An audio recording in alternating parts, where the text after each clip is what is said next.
welcome to the City Show. Pat O'Melia here. You there? That's why I do the show, because you're there. I had my coffee. Actually, it's kind of hot today. I just got it out of the coffee pot. The last game of the Jersey Line season was a loss for me. I had taken the Eagles -1.5, and I took the under. I did not envision these two teams' defenses allowing the other to run up and down the field like they did. I kind of knew at halftime my bet was lost. I wasn't sure about the Eagles at that point, but I knew the under was gone. The under was 40.5. I think they were like at 70 when it was all the 72 points or something like that. Entertaining game. That's what you're looking for. You know, it was so entertaining, even though I was losing the bet. And my last game of the year with the Jersey Line segments we do, it was still an enjoyable game. Congratulations to Kansas City. Fortunately, now we don't have to worry about the Empire State Building being lit in Eagles green. It was lit up last night in the colors of the Kansas City Chiefs. Yeah, you got to give that kid, Pat Mahomes, son of an ex-Met pitcher, out, by the way. You got to give him all the credit. He pulls this off. The kid is a magician. If there's anybody who's going to replace Tom Brady as the greatest of all time quarterback, it'll probably be Pat Mahomes. Getting into on normal stuff. There was a retaining wall collapse. Anybody riding on Kennedy Boulevard last week learned about this. They're demoing the old AC Chevrolet. They really should have retained the sign, at least the demoing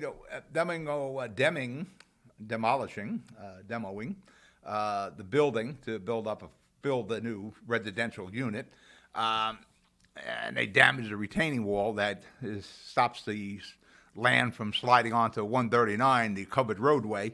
That caused a lot of problems in Jersey City for a few days. You may want to take a lesson from that, because we're going to start construction in Jersey City at the C.H. Martin site on Journal Square next to the landmark Lowe's Theater. I'm sure there's a retaining wall there, and instead of it being Route 139, the covered roadway, it'll be the path tracks. All right, let's break for commercial. When we come back, we'll go over the topics. Got an interesting show. We'll be right back. Jersey City Medical Center is healing, enhancing, and investing in Hudson County, because your heart doesn't beat just for you. So get it checked. When your bones are healthy, it lifts us all. We're delivering joy daily in our Lord Abbott Maternity Wing and providing New Jersey's only NCI-designated comprehensive cancer center. We'll continue building our medical network and taking every precaution for your safety so that we can all be healthy together. Burns Brothers Memorials, Monuments, and Markers, 787 Tunley Avenue, Jersey City. Hudson County's only monument maker, serving all faiths and cemeteries. Design, studio, and large inventory on site. Cemetery inscriptions and custom orders welcome. Burns Brothers Memorials, Monuments, and Markers, 787 Tunley Avenue, just south of Secaucus Road. Craftsmanship that will last for all eternity. Burns Brothers, Jersey City, Albert H. Hopper, North Arlington. Visit us on the net. If you need to see a doctor, RWJ Barnabas Health has 2 easy ways to do it from anywhere. You can see an urgent care provider 24/7 on any device with our Telemed app. Or use our website to book a virtual visit with an RWJ Barnabas Health Medical Group provider or specialist, even as a new patient. You've taken every precaution, and so have we, so don't delay your care any longer. RWJ Barnabas Health. Let's be healthy together. We're back. Pat O'Melia here. You there? What we're going to talk about today? We're going to talk about the uptick in hit and runs in Hudson County. Jersey City has had about 3 or 4 of them. There was some in North Bergen recently. I think another one in West New York. They're happening. Why are they happening? That's what we're going to look into that. And the building boom in Jersey City versus school space in Jersey City. I was up at KJ's, if you know KJ's on Central Avenue. I frequent that store, get my lottery tickets there. I get my Keystone potato chips there, my little mixed bag of chips, and get the Jersey Journal, that sort of thing.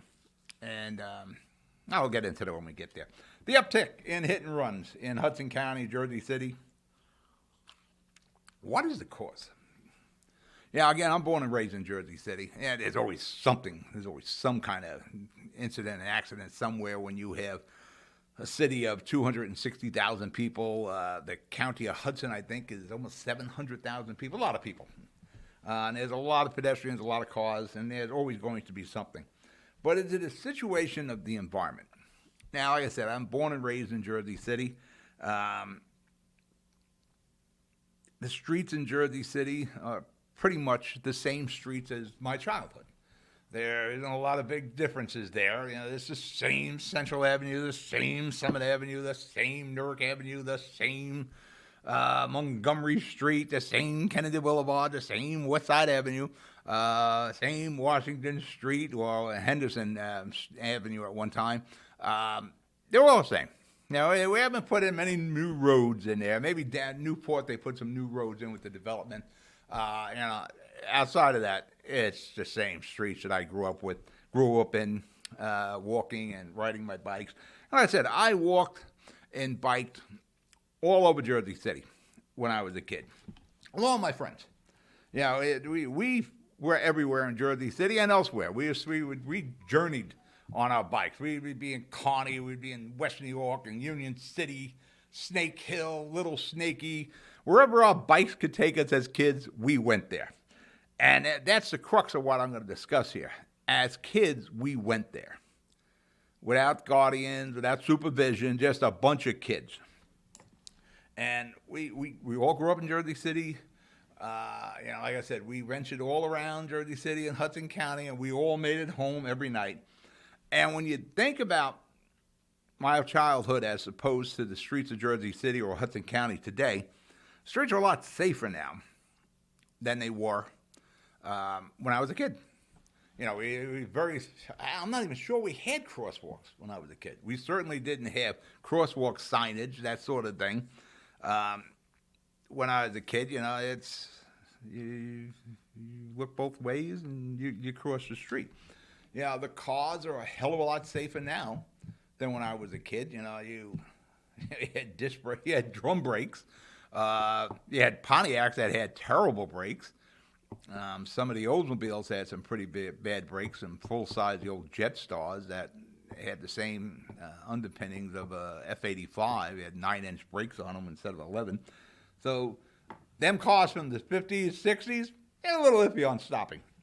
Today you got disc brakes all around. You got ABS. You got various warning sensors, collision impact centers, lane centers. I don't have any of those cars with that, but I read about them things. There is one thing about the newer cars that are far different now than they were in the old days. And I mentioned this, I think we were talking about in last week's show or the week before, about the A-pillar in your car. That's where your windshield meets the driver's side front window. That wide piece that comes off the roof to the fender and the windshield and the driver's side door meet there. There's a lot of wiring that goes through that A-pillar now that wasn't there in the old days. The old days, you had a very narrow A-pillar. For that matter, in the old days, you used to have to wrap around windshields. You go back to like the 1960 Caddies, great cars, the old the 60 Chevys. Those windows came right around, like being in a fishbowl.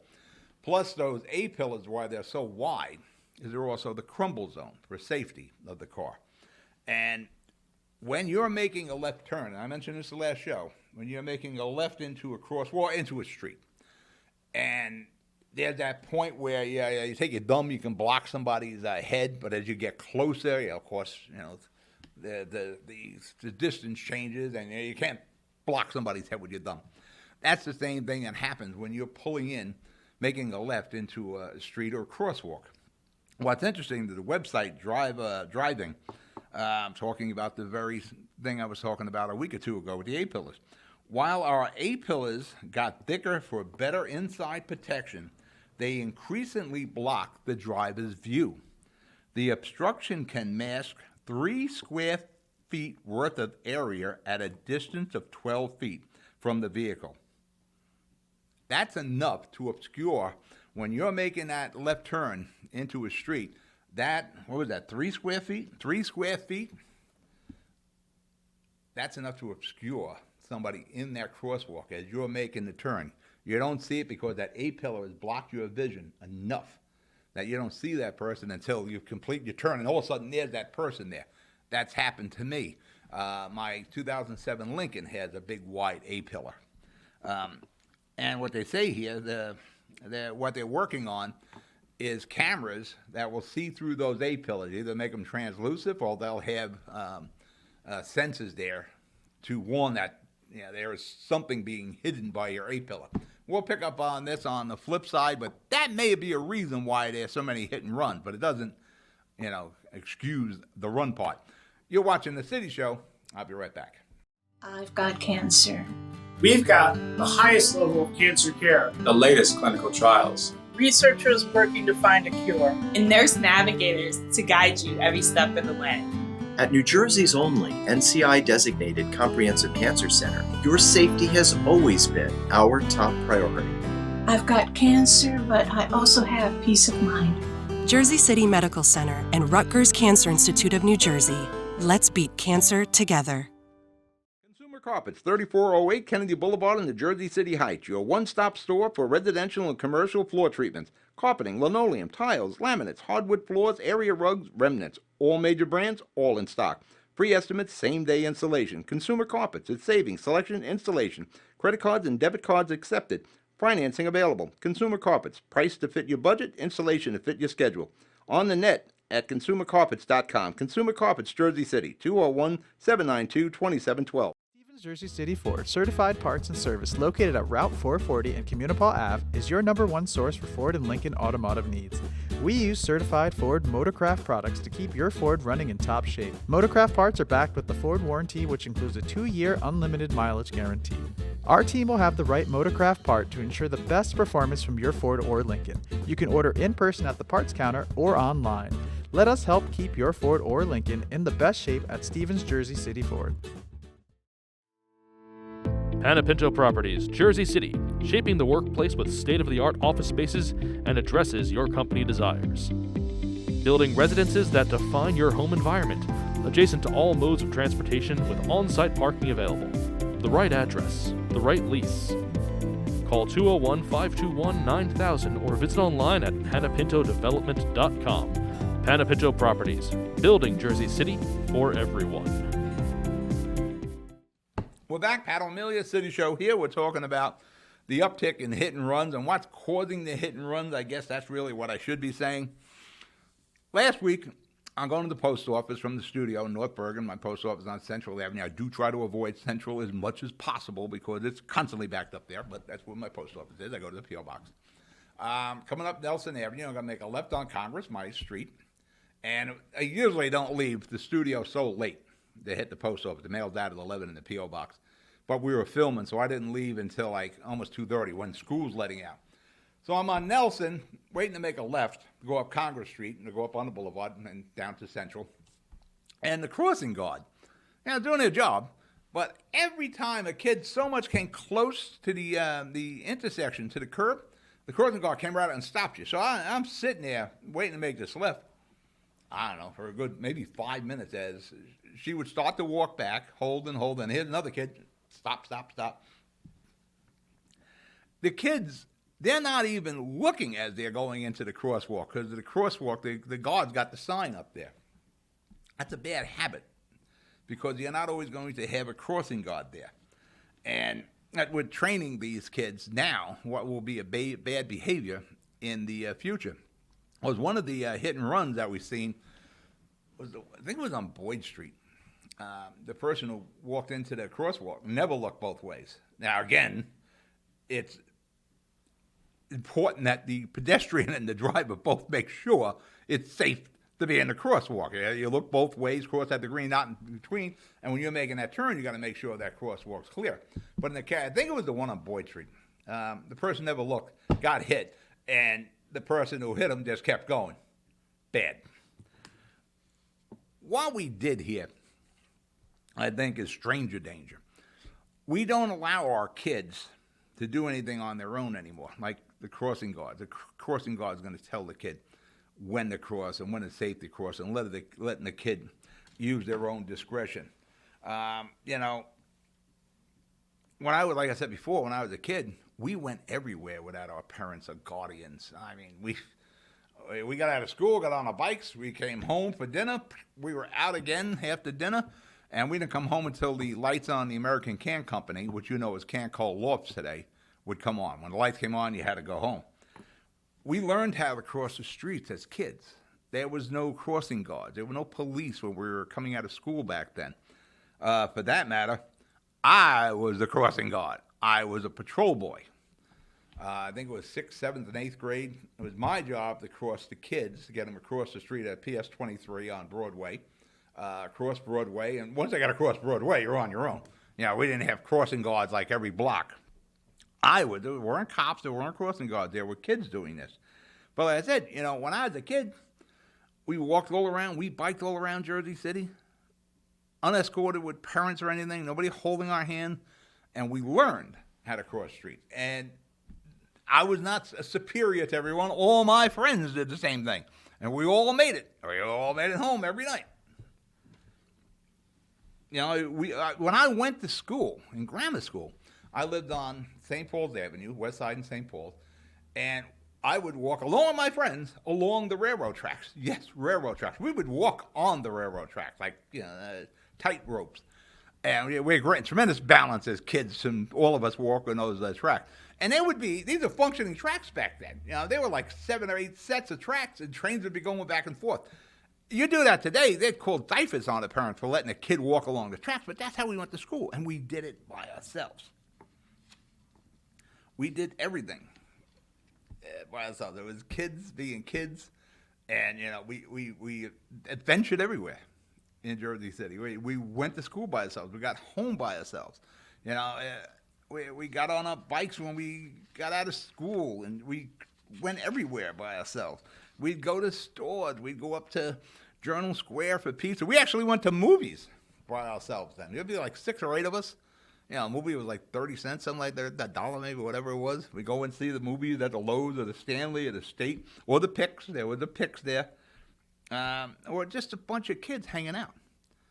But, you know, we had to ride the bikes in Jersey City. We had to cross the streets in Jersey City, and we did it all. Not just my group of kids. There was a lot of group of kids. But we learned. You know, the parents in our society, and as parents, we want to keep our kids as safe as possible. But, you know, helicoptering the children probably isn't the best thing, because we're reinforcing bad habits on kids. We're not allowing the kids to learn how to become adults, how to safely navigate a city or a town or a neighborhood. I know one thing. Today's kids will never be as street smart as my generation, because, again, you know, as we got out of school, there was a group of us. We were doing whatever the hell we were doing. We were going to the square. We were going to Snake Hill. We were going to the Connie. Wherever we were going as a group for the most part. And we made it home every night. We learned how to cross the street. We learned how to ride a bike without protected bike lanes. Back then, we didn't know about helmets or any only bike safety we knew about. Make sure you had air in the tires and your brakes worked. These are the things we all learned that. We learned that as kids, and that was the part of being street smart. We knew how to cross the street without a countdown clock, without a crosswalk. You know, it was cross at the green, not in between, look both ways, that sort of thing. That was instilled to us, and we practiced that every day. And that's the same thing we practice today. And I don't just step out into a street. I look both ways. I make sure I observe the lights when I'm on Central Avenue, which I'm one of the few people that observe the light. You know, I'm going to wait until that light tells me I can cross, and I cross. All right, we're going to break for commercial. You're watching The City Show. I'll be right back. Jersey City Medical Center has a passion for heart health.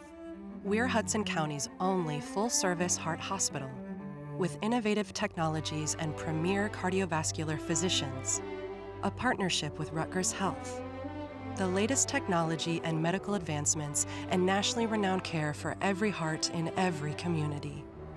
Whoever your heart beats for, our hearts beat for you. Jersey City Medical Center.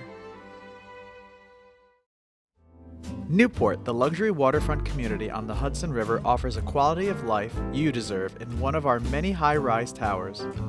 With amenities such as the on-site Newport Path, light rail, Newport Town Square, 3 playgrounds, dog run, upscale restaurants, retail giants like Kohl's, JCPenney, Macy's, and Target. Morton Williams and Acme Supermarket are just outside your front door. A health and fitness center, skating rink, and medical facilities are also on site. Enjoy the New York skyline from our waterfront and various parks. Manhattan is just one pass stop away, or a quick ride through the Holland Tunnel. Nursery and private elementary schools all on site. 12-screen movie theater at the Newport Center Mall. Looking to visit? Stay at the Westin or Marriott Hotel. For more information, visit us at newportnj.com. Make lasting memories to cherish forever. It's incredible. It's you, Newport. Live like you want. Jersey City Medical Center is healing, enhancing, and investing in Hudson County because your heart doesn't beat just for you. So get it checked. When your bones are healthy, it lifts us all. We're delivering joy daily in our Lord Abbott Maternity Wing and providing New Jersey's only NCI-designated comprehensive cancer center. We'll continue building our medical network and taking every precaution for your safety so that we can all be healthy together. We're back. City Show. Pat O'Meara here. Let's finish up with this hit and run thing. A lot of changes from when I was a kid. One of the things that isn't helping anyone is smartphones. Whether it be the pedestrians walking along, and you see it all the time, people just step out, they got the smartphone and they're watching it or reading it, whatever they're doing, listening to it. And the same thing in cars. There's a lot of distraction in today's new cars. And the biggest distraction, again, is that smartphone. You know, you're looking at texts, you know, you're playing your music through there, navigation, whatever the case is, there is a lot of distractions in cars today. And like I said, it's imperative that pedestrians and the drivers both realize we have to make sure the crosswalk is clear and it's safe to cross. Whether you're a pedestrian, you got to make sure you look both ways. If you're driving, you got to make sure that crosswalk is clear. Like I said, cross at the green, not in between. Be sure the crosswalk is safe, and all that sort of stuff worked for me when I was a kid, and all the friends and all the kids I went to school with. Like I said, basically the streets of Jersey City are the exact same streets I navigated as a very young kid, 8 years old, 9 years old, riding around with our bikes. The only thing I think that changed now is the mindset. I don't think the mindset of today's generation, like I said, being street smart, is as street smart as we were as kids. And I don't want to sound like that old guy, get off my lawn, that sort of thing. But I think it's true. My generation knew how to cross the street because we weren't helicoptered. There wasn't always supervision with us. And I'm not casting blame anywhere outside of the people, you know, hit and run. That's pretty bad. You know, stay there. I'm assuming again that they know they hit somebody. You know, some of these cars, you know, you hit somebody, you just tag them lightly. You don't realize you hit them. I'm not going to cast judgment on anybody. That's why we have investigators and Hudson County Homicide, the Homicide Collision Group, do those investigation. But if you're involved in an accident, you stay there. Even if it's not pedestrian involved, you stay there or leave a note, leave your business card, that sort of thing. That's what James Solomon did recently. He was involved in a fender bender. He left his card. That's the right thing to do. You don't have to stay around there all day. Like I said, I'm not casting any blame, but it shouldn't be a case of risking your life and limb when you cross the street. That's as simple as that. The never-ending building boom here in Jersey City. You know, last week I'm at KJ's, as I mentioned earlier before. We're at KJ's, and where Kabbalah Auto Body was, they're building a huge complex. I don't know how many multiple units of housing will be there. And I'm looking beyond that, and I could see where the new courthouse is going up in the old courthouse, where the new Guarini Justice Center, and you got what we call the new courthouse, the administration building now. You see the 3 towers going up on Summit and Pombonia. You got a construction going up on the parking lot next to the Freeholders building, well, the Freehold Commissioner's building now. Why the county didn't buy that lot. Now there's like absolutely no parking up there if you want to go to a commissioner meeting. And there are 3 or 4 other huge constructions going on up there. And I'll venture to guess that there's probably 2,500 to 3,000 units of housing coming online. And as I said in previous shows before, where are the kids going to go to school? Because let's say half of those units of housing have one child who has to go to school. That's 1,500 kids in that one tight area. Where are they going to school? Because all the schools around there are already packed now. We got kids in trailers out in the schoolyards. You're not going to number 11 school, Martin Luther King School. You're not going to PS 23 school, Gandhi School. You're not going up with the numbers. Number 8, is it? Yeah, all the schools around where this construction is, they're packed now. There is no way in hell they're going to absorb 1,500 kids. And these aren't 1,500 kids in Jersey City now where, well, they're going to move from West Side over here or coming out of Winfield Avenue. They're going to move to Newark Avenue. No, these are new. They're not from Jersey City, these people. These are all new kids we're going to have to figure out how to have school space for. We keep building these buildings. And there were activists who were talking about, when they argued about the construction of these buildings, it's going to cause traffic and there's a parking problem. Well, there's a real problem. There's no friggin' room at the end for the kids to go to school. There's not. There's none of that here. Our schools are packed. We're building all over Jersey City. Show me where the hell we're building one school right now. There aren't any. You got Brett Shumley, he's talking about building down by Caven Point Road. But right now, that's in the talking stages. You need a lot of school space. We're not doing that. You see residential and condo and high-rises all over Jersey City, but there's no schools being built. So where the hell are these kids going to go to school? And this is going to happen. This is happening now. The schools are packed. But every year, this is going to get worse. Because all this new construction that I noticed, and I took a picture of it. From a distance, I took a picture. You can see the old Jersey City and the new Jersey City there. Where are these kids going to go to school? And this is not even taking into consideration a couple blocks away on Journal Square, where you got the Hotel on the Square sites under development. You got the Ram, where the Square Ramp is, that's going to be under development, and the C.H. Martin. In the next 5 years, there's going to be a tremendous amount of housing. And there's going to be a tremendous amount of kids that have to go to school. And guess what? We don't have any room for these kids to go to school because there is not one school under construction here in Jersey City. Think about that. The only school I know that's coming is up in North Bergen, the old high-tech. Congratulations to Mayor Sacco. All right, we're out of show. You be good. You be safe. I'll talk to you next week. Then I'll answer my cell phone. Good night.